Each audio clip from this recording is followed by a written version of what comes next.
Welcome to the channel. Now this video is going to be a little bit longer than usual because it tells the story of a convict family, and I wanted to include as much detail as possible about their lives and experiences. Their journey is truly fascinating and I didn't want to leave anything out. I find it all incredibly interesting and I hope you do too.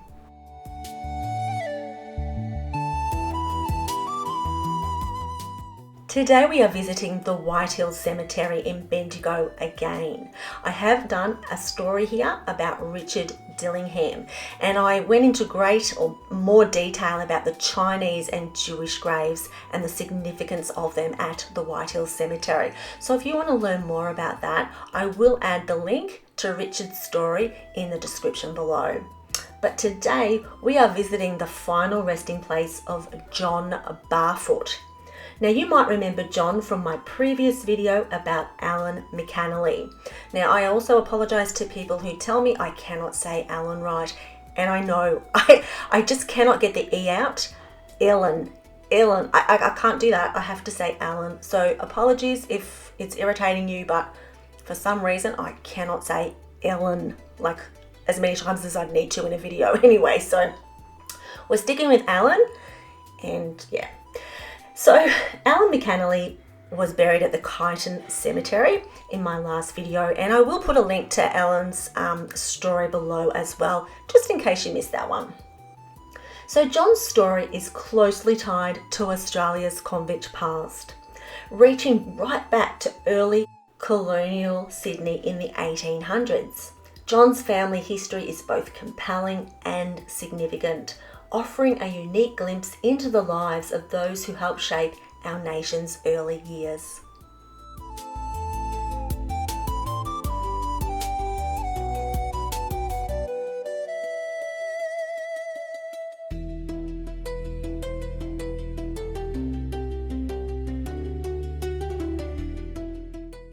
John wasn't the only convict in his family. Both of his parents were transported from Ireland. His father, John Barfoot Sr., arrived in Sydney in 1809 aboard the Boyd, aged 35, and his mother, Elizabeth Church, followed 2 years later on the Providence in 1811, aged just 23.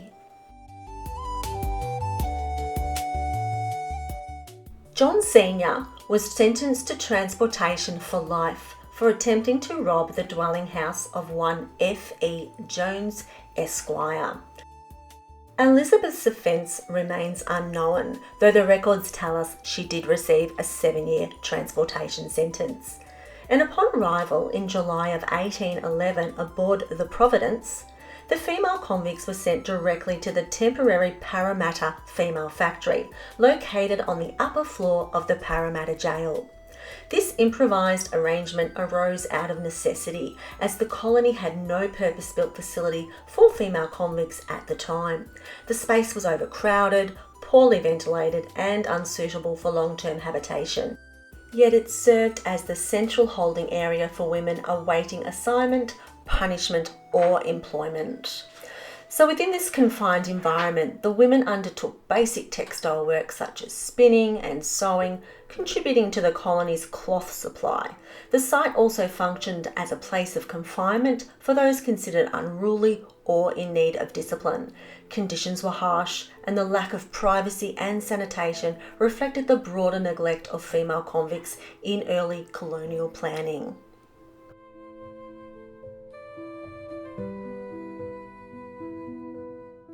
John was likely assigned in the Parramatta district, as he and Elizabeth met and married just 6 weeks after her arrival.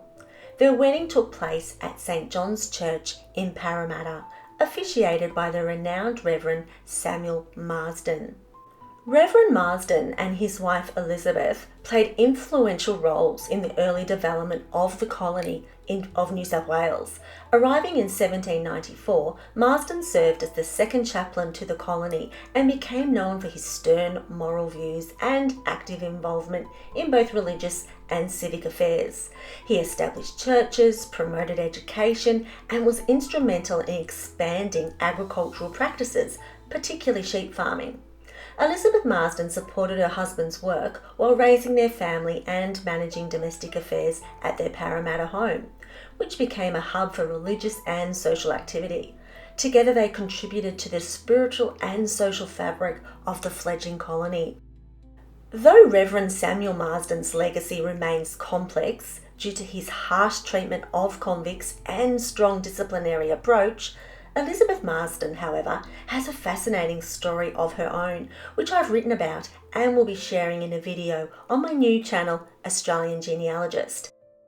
I'll leave a link to the channel below in the description if anyone is interested in checking it out. So John and Elizabeth's meeting and courtship were remarkably swift. They both came from Ireland, so one can't help but wonder, did they know each other before transportation? Possibly. The significant shortage of women in the colony may well have also influenced their rapid union. For Elizabeth, marriage offered an escape from the uncomfortable conditions of the temporary Parramatta female factory and provided a measure of protection, both social and physical. As a married woman, Elizabeth would have been less vulnerable to exploitation and unwanted attention, particularly in a colony where female convicts were often assigned to male settlers or placed in precarious domestic arrangements. Marriage also brought a degree of stability and respectability, potentially improving her standing in the community and influencing future assignments or treatment by authorities. No records have been found indicating to whom John or Elizabeth were assigned, but 2 years after their marriage, John received an absolute pardon, apparently for dobbing in people for an illegal still. And Elizabeth gave birth to their first child, a daughter named Rose. A year later, their second daughter Elizabeth was born, and 2 years after that, they welcomed a son named John, whom this video is about. Followed by another son, Michael, 2 years later.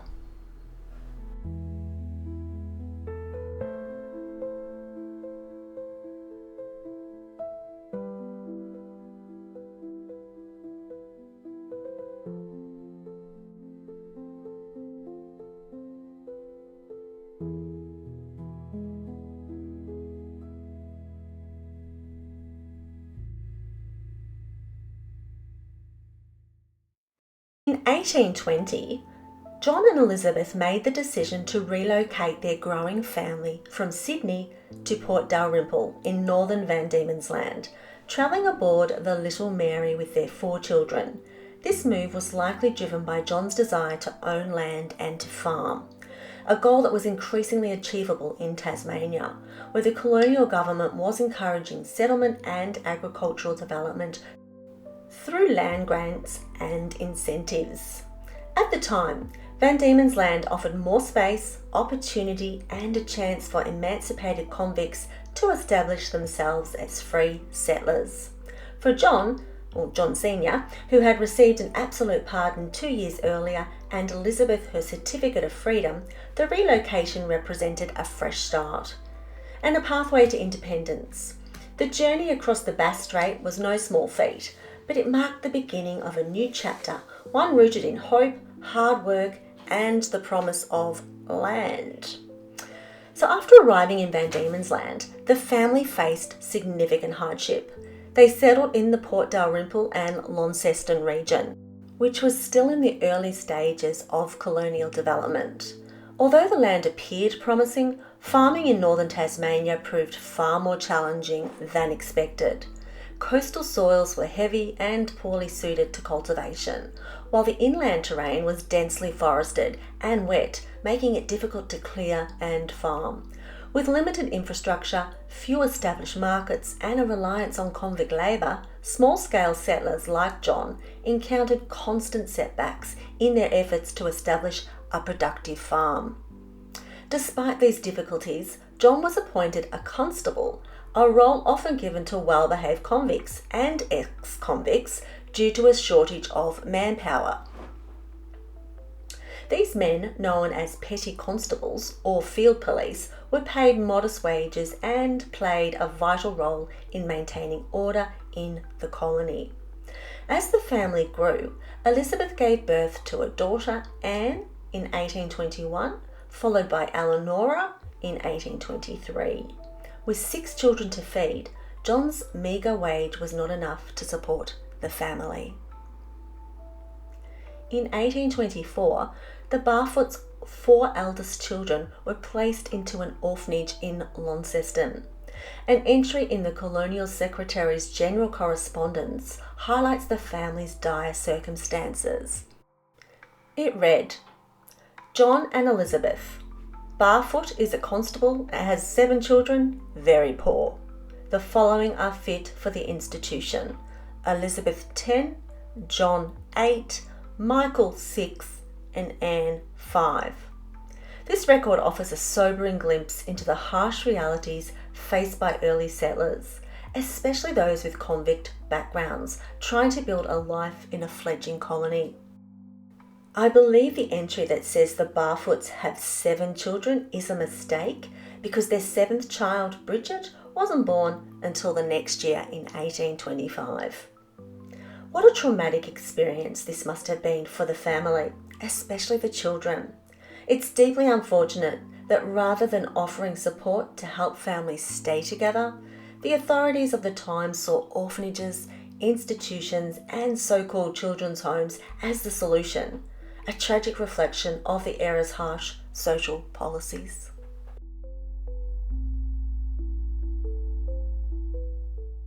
In 1825, a government return listing children from Launceston, Georgetown and surrounding areas whose parents or guardians sought admission to an orphan school included John Barfoot, noted as free, along with 4 of his children, John aged 9, Michael 7 and 5 and little Ellen 3. All were recorded as being in the 3rd class, a classification used in early colonial institutions to rank children based on their family background, perceived moral character and economic status. 3rd class children were typically the offspring of convicts or impoverished settlers and were considered the least deserving of support or opportunity. Though many had living parents, they were placed into care due to poverty, punishment, or systematic separation, rather than true orphanhood. This classification shaped every aspect of their experience, from living conditions to education, and reflected the harsh social attitudes of the time. It was a deeply unjust system that fractured families and left lasting scars on those caught within it, and probably generational scars as well.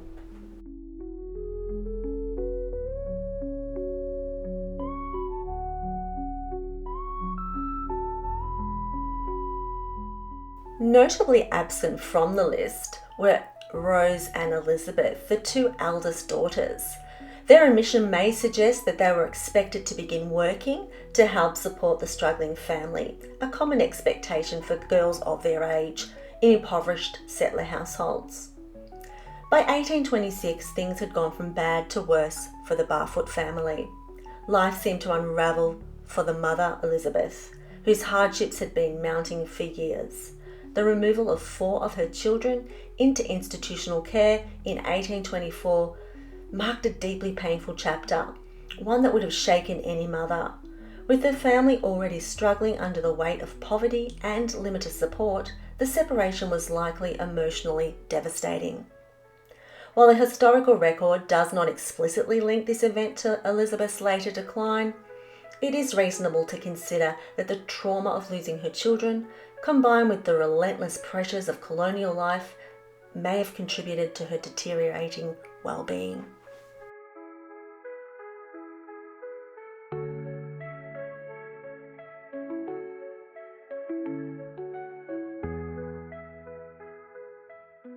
By August 1826, Elizabeth was drinking heavily.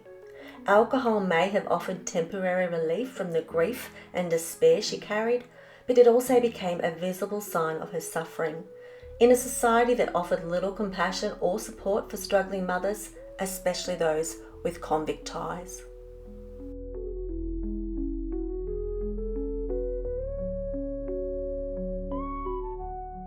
On the 9th of August, Elizabeth was fined 5 shillings for being drunk and disorderly. 3 months later, she was placed in the stocks for 3 hours for being drunk in the streets of Launceston. I mean, honestly, the stocks? Elizabeth wasn't even a convict anymore. She was a mother who had lost her children and was living in poverty. She was also fined another 5 shillings, something she no doubt did not have. To make matters worse, she was also sent to the Georgetown Female Factory for 1 month. Such a harsh punishment.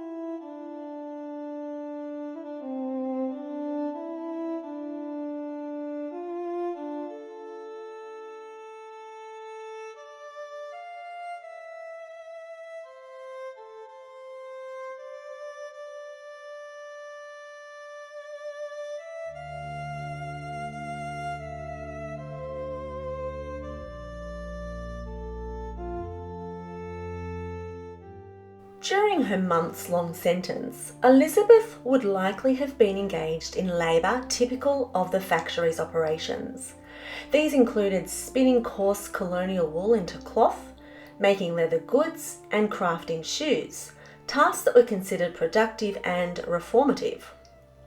Despite its intended purpose, the factory was plagued by shortages of raw materials, food and machinery, and suffered from unreliable supervision and overcrowding.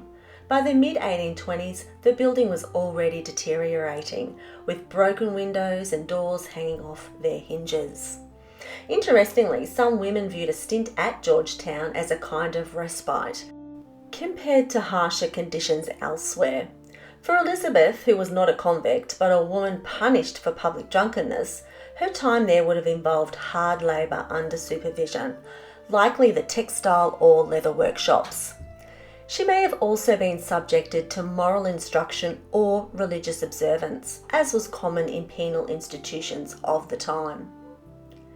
In November, Elizabeth was again found drunk in the streets of Launceston, and her punishment was to be put in the stocks for another 2 hours, and she was again sent to the factory at Georgetown for a month. Even more shocking is, I believe, Elizabeth was pregnant with her 8th child at the time. Were the stocks rehabilitating her? I don't think so.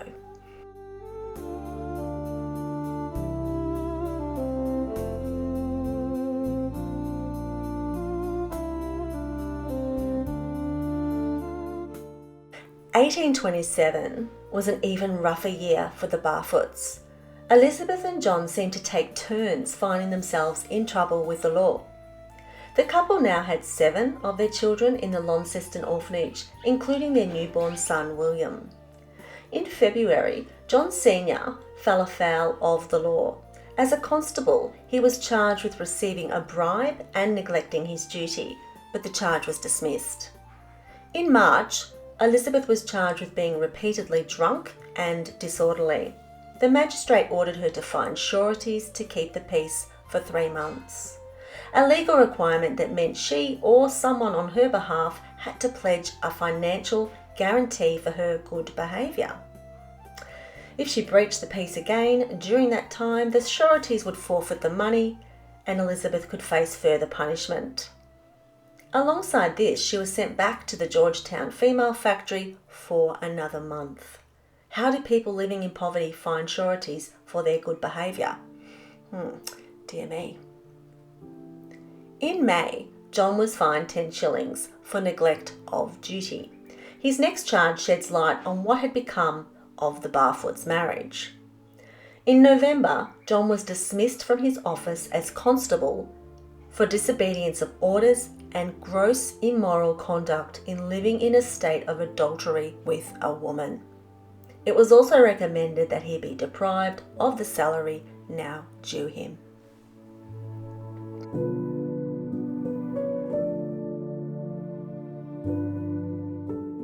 Amid all of this turmoil, their eldest daughter, Rose, was being courted by an older ex-convict, which led to her marrying 29-year-old William Graves at just 14 years of age. William had been transported for 7 years for stealing clothing. His convict record recorded him as bad.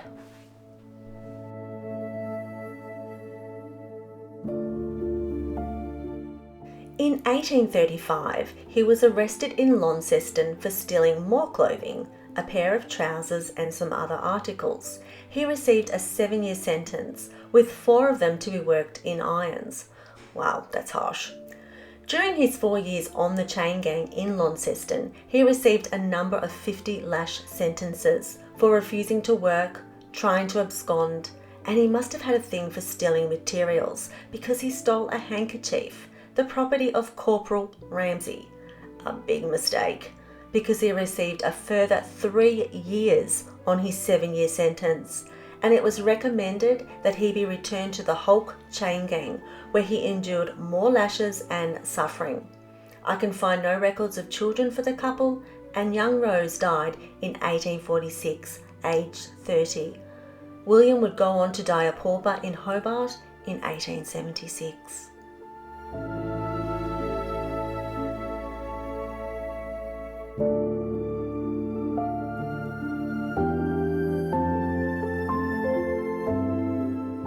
It wasn't until November 1828 that Elizabeth found herself in trouble again, this time charged with being drunk and disorderly. As a result, she was sent back to the female factory at Georgetown for 28 days. That same year, the Colonial Secretary's returns, specifically the list of juvenile population and children whose parents were either in distress or deceased, records the 7 eldest Barfoot children as living with their father on the farm. John Sr. was listed as the parent, and he was described as unmarried and of bad character.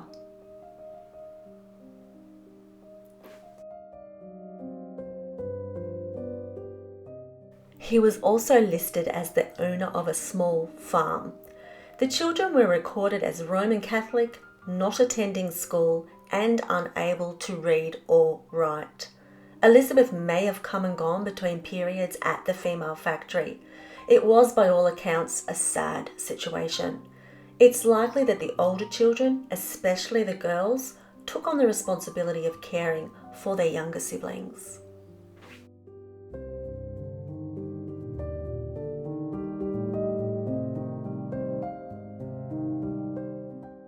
Almost another year passed before Elizabeth was charged with assaulting and threatening her next-door neighbour, Hannah Murphy. The charge was dismissed, perhaps because Elizabeth was again pregnant with her 9th child, George. In August 1830, an advertisement in the Launceston Advertiser reveals that Elizabeth and John were no longer living together, although they remained married. It read, "The public are hereby cautioned not to give credit in any shape to my wife, Elizabeth Barfoot." They've spelt it wrong, but that's okay. "Otherwise church, she having eloped from me without any just cause and of her own free will, John Barfoot." Without any just cause? John, aren't you living with another woman? And in this context, elope does mean deserted, not remarried. Elizabeth was clearly using his name to purchase goods. Another year passed, and in September 1831, Elizabeth was once again fined 5 shillings for drunkenness. And around this time we learned some even more grim news about the family. On the 3rd of October, John wrote to the Colonial Secretary about his then 16-year-old daughter, Elizabeth. And this is what he wrote.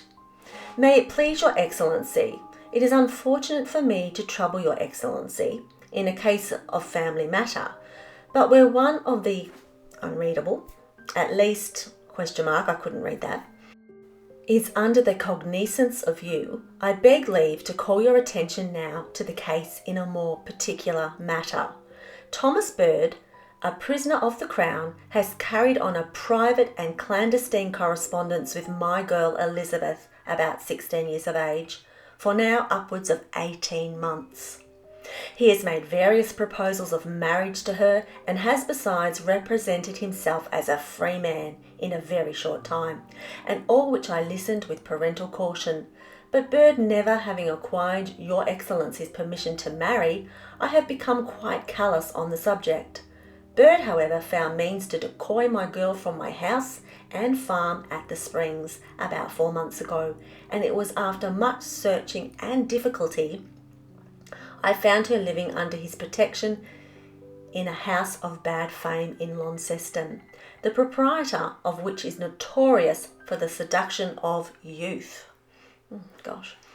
Bird is presently employed in the Sawyer department under Mr. Scott, and if it is merely through the natural regard and interest I feel for my own child that I make the appeal and complaint to your Excellency, humbly, I think it says beseeching, to your Excellency, that by your uniform humanity you may be pleased to give directions for separating Bird from my daughter, and then she may, as unreadable, be under my protection and guardianship. And I must just add, I don't think John actually wrote this, because I don't think he can write, so he's obviously had somebody write this for him. He goes on, I have discovered various imperfections in Bird, and that I plainly see that his whole object and aim is the ruin of my girl, and I have no authority but that of your Excellency to appeal to for redress. I humbly trust you will be pleased to grant such order as may remedy the evil, unreadable plan, with the greatest respect, etc., etc., John Barfoot. You might be thinking, just as I was, wow, what a great father, looking out for the welfare of his rebellious daughter. But that was before I read the next letter.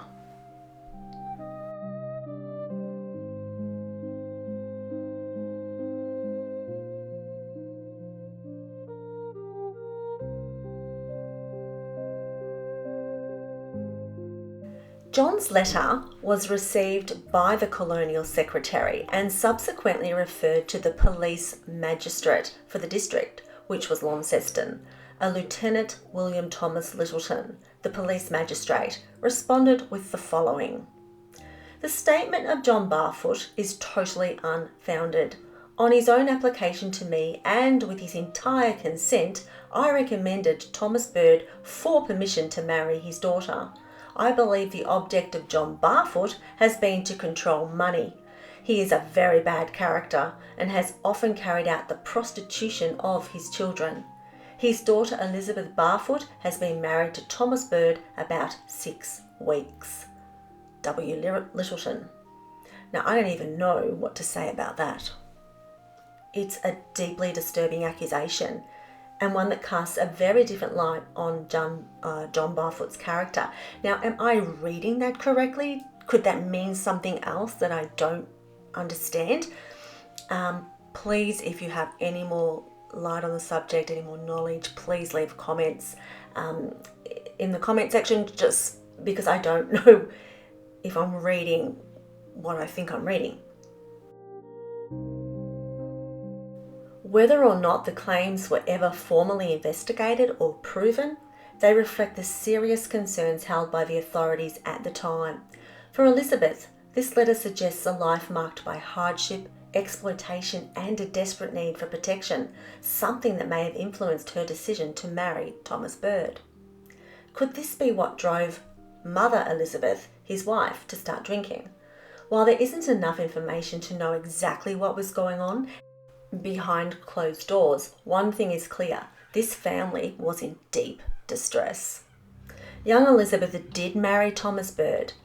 Originally from Birmingham, Thomas had been transported to Van Diemen's Land in 1821 for forgery at the age of 22.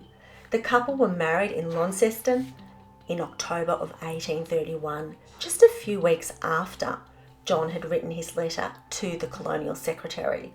At the time of their marriage, Elizabeth was 17 and Thomas was 32. They began their life together in Launceston, where Elizabeth gave birth to a daughter, Zipporah, the following year. By 1834, Thomas was listed as a farmer in the Springs district near Launceston, the same area where Elizabeth's parents, well, her father anyway, were living. Around this time, Elizabeth gave birth to a son, also named Thomas. The family remained in the area until at least 1838, when Thomas was arrested and sentenced to life imprisonment for horse stealing. A sentence later commuted to 15 years. Thomas was transferred from Van Diemen's Land to Sydney aboard the Moffat and admitted to Sydney jail. Later that year, on the 23rd of June, he was sent to Norfolk Island. Now, Norfolk Island was notorious for its brutal conditions and harsh discipline. Convicts sent there endured extreme isolation, hard labour and severe punishments, making it one of the most feared penal settlements in the British Empire. Thomas endured hardship during both of his transportations. After his first sentence, he spent time on Macquarie Harbour's Sarah Island, one of the harshest convict settlements in Australian history. So Thomas did it hard. Its extreme isolation, surrounded by dense wilderness and accessible only through the treacherous sea passage known as Hell's Gates, made escape nearly impossible. Conditions were brutal. Convicts faced dawn to dusk hard labour, frequent floggings, overcrowded barracks and poor nutrition, with diseases like scurvy and dysentery widespread. By 1844, Bird was recorded as an invalid and ineffective prisoner on Norfolk Island and was recommended for removal to Sydney. He was noted as suffering from monomania, a condition marked by an obsessive preoccupation with a single idea or subject, and some modern equivalents could include OCD, delusional disorder, autism spectrum, or bipolar disorder, or even schizophrenia.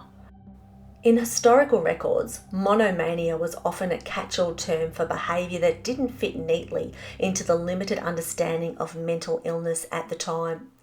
It could have described anything from eccentricity to serious psychiatric conditions. Thomas died in February 1888 in Fingal, Tasmania. The informant on his death record was a presentation sister, a member of the Daughters of Mary, suggesting that Thomas was likely being cared for by the nuns in some capacity during his final days. I mean, that man did it hard, so that's not surprising at all. So you might be wondering what became of his young wife Elizabeth and their two children. Well, by 1843, Elizabeth and the children had settled in Geelong, Victoria, where she married a Scottish man named William Smith. The marriage certificate claimed she was a spinster, so there was definitely no way she was waiting around for Thomas. There are plenty more stories to tell about that family, but if I followed every fascinating rabbit hole I come across, this video would go for another 3 hours, and I'm sure nobody wants that. So for now, let's get back on track.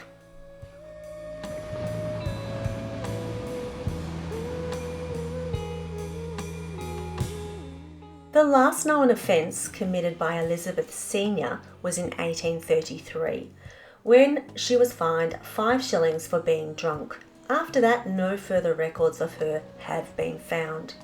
Like many ex-convict women who struggle with alcohol, she may have ended her days in an asylum or invalid home and was possibly buried as an unknown pauper.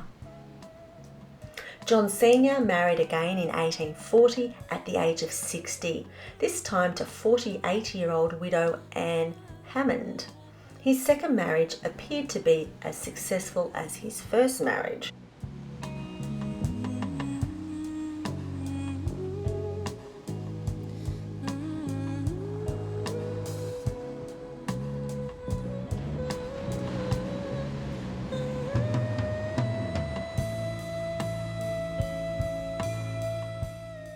Yes, I was wondering when it was going to happen. Spring is the worst time to be walking around cemeteries. So this is me rushing back to my car to get my umbrella. Now I want to apologise for the filming from now on because it was quite windy. I was on snake watch and I was on magpie watch and I had an umbrella in my hand and I'm trying to film and zoom in on headstones that I thought were interesting, so it's a bit of a mess. We've got umbrella shots and all sorts of things, so please bear with me. I did my best.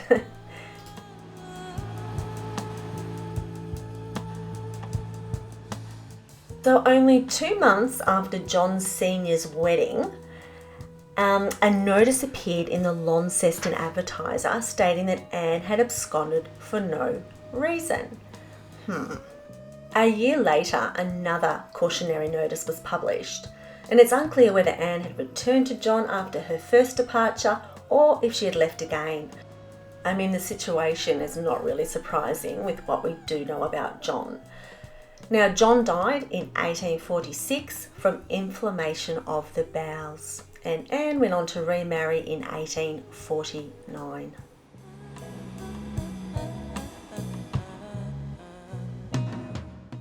So, where was John Barfoot Jr. during all of this? After all, he is the reason for this video. We last encountered young John in the 1828 census, where he was recorded as 12 years old, not attending school and unable to read or write. His next appearance in the records comes nearly a decade later in a Colonial Times article concerning a horse theft. It appears that John and his uncle, Thomas Bird, were both implicated in the same crime, along with another man named Lancaster. Curiously, John's court case took place in December 1837, about a month after the theft, while Thomas wasn't tried until January 1838.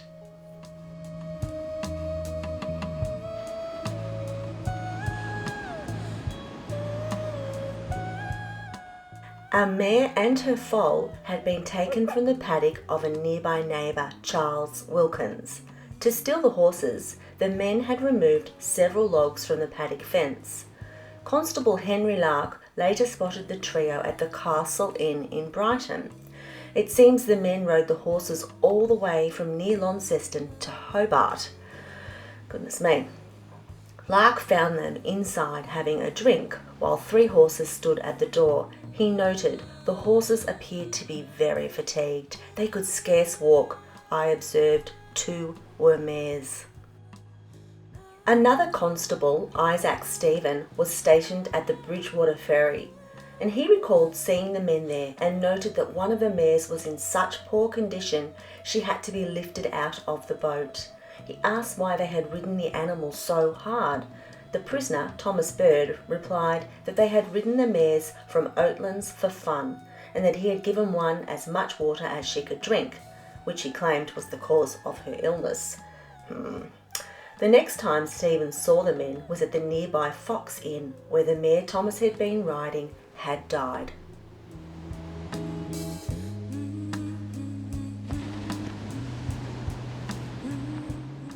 Young John and Lancaster were apprehended by another innkeeper, Thomas Nettlefield of the Dallas Arms. Thomas Bird, it seems, was arrested at a later date, which may explain why the 3 men were tried separately.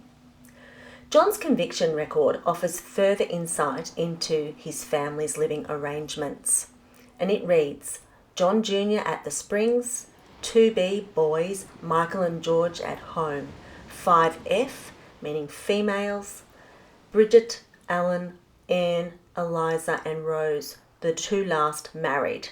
This confirms that Eliza and Rose were both married, as we already know, and it appears the family were all living together on a farm at the Springs, possibly near their father's property, and I wonder if their mother lived with them. It doesn't say, so probably not, but she may have been able to come and go. There is no mention of their brother William, who would have been about 10 years old, which leaves his whereabouts unknown and obviously the mother's, so maybe they were living together somewhere. Interesting. So John was sentenced to life for his crime. The theft probably exacerbated by the cruelty to the mare. He was put onto a schooner called Mary and taken to Port Arthur. In 1837, Port Arthur stood as one of the most feared penal settlements in Van Diemen's Land. It operated under a strict regime of discipline and labour. Convicts were engaged in various industries including timber getting, shipbuilding and agriculture. But one of the harshest assignments was at the nearby coal mines at Plunket Point, established in 1833.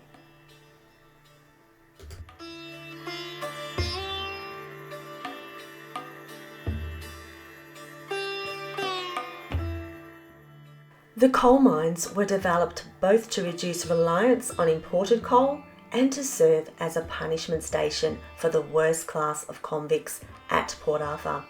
Conditions were brutal. Men worked underground in dark, cramped tunnels, often in 2 8-hour shifts, extracting up to 25 tonnes of coal per shift to meet quotas. The work was physically punishing and dangerous, with minimal safety and little regard for the well-being of the prisoners. The site also featured solitary punishment cells carved into the rock where convicts who misbehaved could be confined in total darkness. These coal mines were not just a source of fuel, they were a tool of control and punishment, reinforcing the harsh philosophy of penal reform through labour. In April 1838, John was given 25 lashes for positively refusing to work in the mines when ordered to this morning. I don't blame him.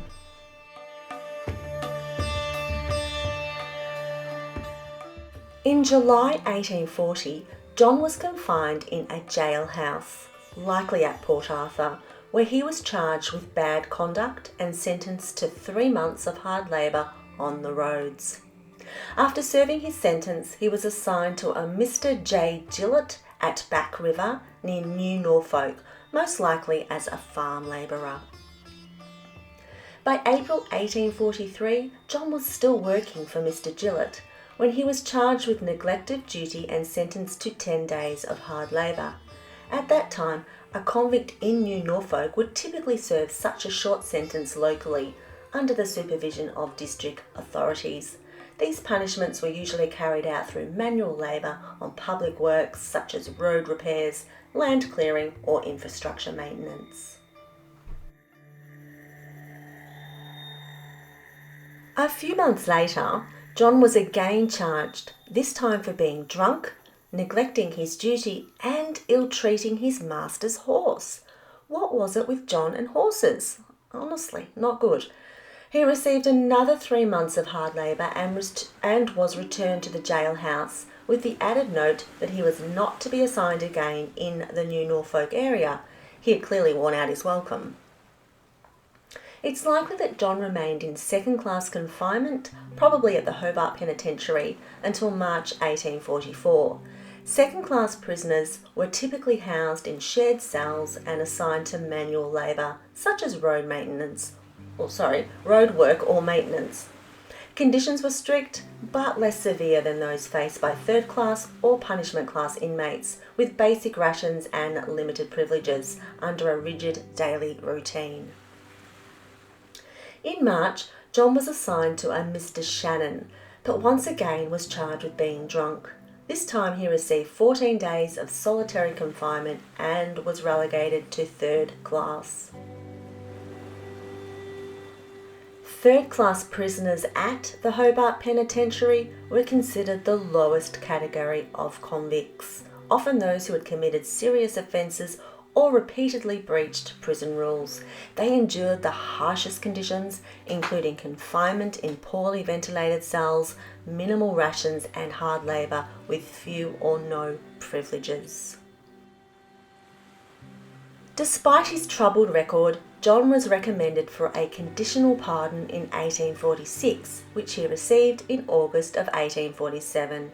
He returned to the Launceston area and found work as a labourer, where he met convict Ellen McAnally. Ellen was the subject of my previous video titled Transported at 9, The Haunting Story of Irish Convict Ellen McAnally. And if you've missed it, I've included a link to the video in the description below. Now, in March of 1848, Ellen gave birth to their first child, a daughter named Ellen. Just 2 months later, the couple were married at St. Joseph's Catholic Church in Launceston. Nearly a year on, in April 1849, Ellen received her certificate of freedom. It seems the couple had already begun planning a move to Victoria because just 10 days after Ellen gained her freedom, she, John and baby Ellen boarded the Shamrock in Launceston bound for Melbourne. Their story together is told in Ellen's video, so I won't repeat it here. What I want to focus on now is what happened to John and the children after Ellen's tragic death in Kyneton in 1860.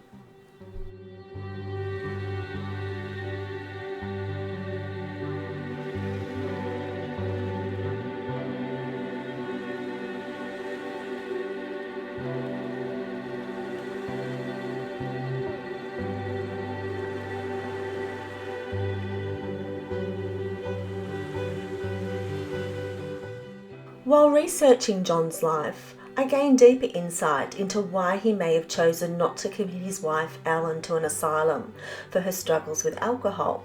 Perhaps witnessing his own mother's experience as a convict and her battle with alcoholism gave him a level of understanding and compassion that other men of the time may have lacked.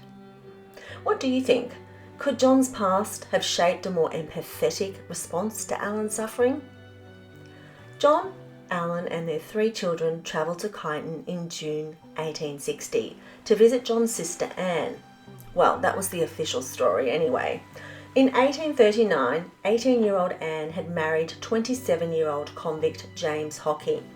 From the outset, James was bad news. It is likely that James and John were friends, in the same horse business, shall we say, and that is how Anne and James first met. Janet McCalman writes about them in her book Vandemonians on page 172 to 173. She says, Hockey had a strong personality and fingers in many pies. The couple had 7 children and had come to Portland Bay in 1847. Hockey set up as a butcher in Melbourne, where he and Anne socialised among the Little Burke Street Vandemonians. In 1850, he was a splitter at Macedon when his wife tried to run off with another man. Hockey was another violent husband. And by 1860, well, it was actually earlier than that, at least by 1858, I added that bit in, not Janet, the two were living apart in Kyneton, where he called himself a farmer. He was speculating in land, having perhaps made money on the goldfields. His daughters and his wife were associated with a low house in Baton Street in Kyneton, run by a Mrs. Clark, and the police were taking a keen interest in everything James did. The term low house typically referred to a disreputable establishment, often a brothel, a drinking den, or a place associated with criminal activity and moral decline. These houses were considered socially degraded and were frequented by those on the margins of society, including ex-convicts, labourers and the impoverished. If someone was said to be living in a low house, it implied not only hardship, but also a level of social stigma. For women like Anne, residing in such a place may have reflected both her estrangement from her husband and the limited options available to her as a mother of 7 in a country town.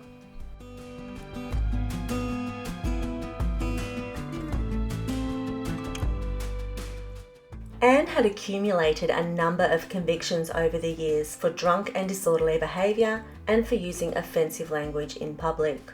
During her time in Melbourne, she was also caught stealing a watch.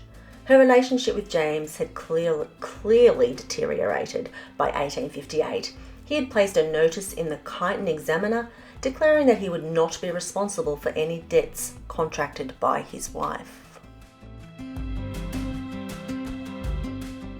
Days after the death of his wife Ellen, John was charged with being drunk and disorderly in Kyneton and spent 3 days in prison. A week later, he was remanded on a charge for horse stealing, along with James Hockey and another man. Anne Hockey testified in court, speaking in support of both her brother and her estranged husband. The trio were ultimately exonerated due to insufficient evidence. Was John up to his old tricks? Probably.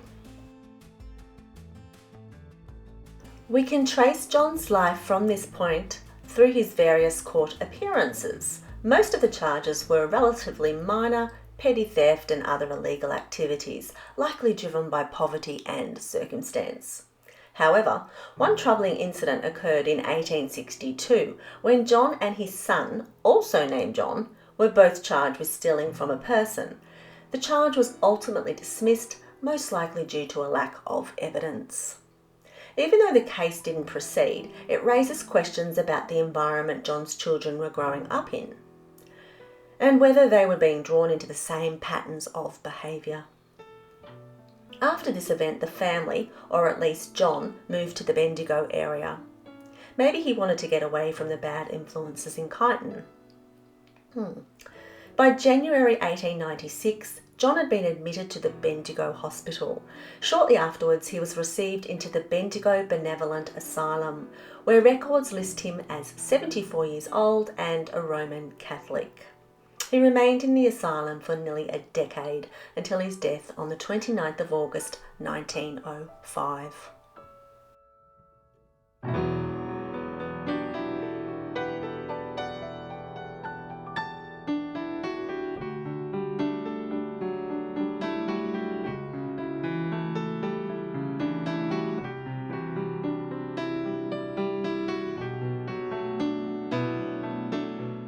John was buried in an unmarked grave in the Pauper's paddock at Whitehill Cemetery, a quiet, anonymous resting place that reflects the hardship and obscurity that marked much of his life. And lying under this, or in this paddock, they call it a paddock, are hundreds of lives, unknown and unnamed. But bit by bit we will find out who they are, and one day I'd even love to put a plaque there to acknowledge their existence. Now, what of John's three children? Ellen, Mary Jane and John Jr.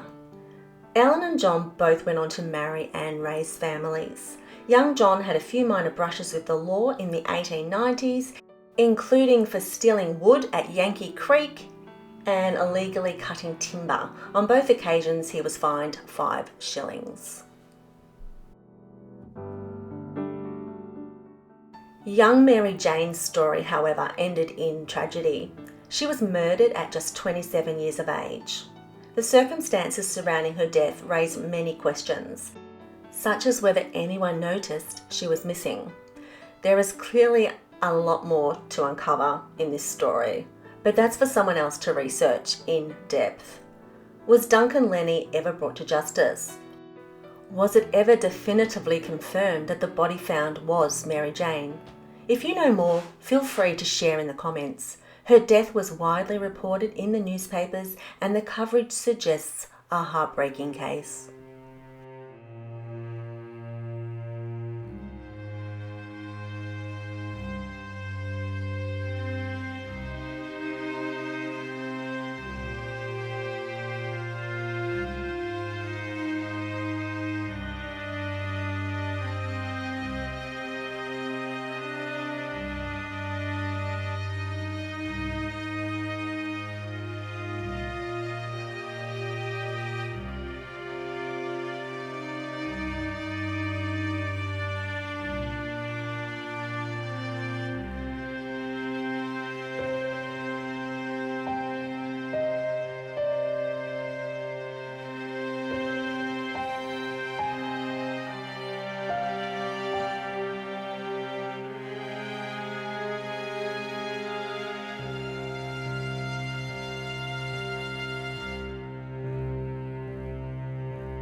John Barfoot's life was shaped by hardship from the very beginning.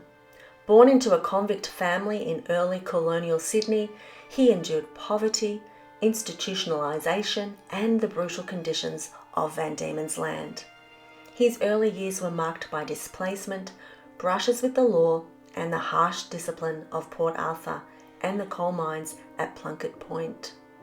Yet somehow he endured. After receiving his conditional pardon in 1847, John began to rebuild. He met Ellen McAnally, started a family and moved to Victoria.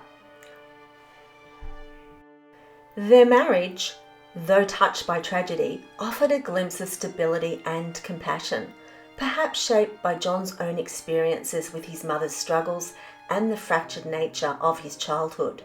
His decision not to commit Ellen to an asylum during her decline speaks volumes.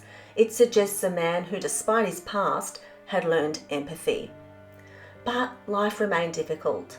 Days after Ellen's death, John was arrested for drunkenness and soon after charged with horse theft, though ultimately exonerated. His later years were marked by petty offences, poverty and the slow decline that led him to the Bendigo Benevolent Asylum. John's children carried forward his legacy in different ways. Ellen and John Jr. both married and raised families, though young John had a few brushes with the law. Mary Jane's story ended in tragedy, murdered at just 27 years of age. Her death, widely reported in the newspapers, remains a haunting chapter in the Barfoot family's history. John's story is not one of fame or fortune, but of resilience. He belonged to a generation that bore the weight of colonial injustice, institutional cruelty and social stigma, yet still helped build communities across this country. His journey reminds us that behind every headstone lies a story. And today, we remember John Barfoot as part of our extraordinary convict history.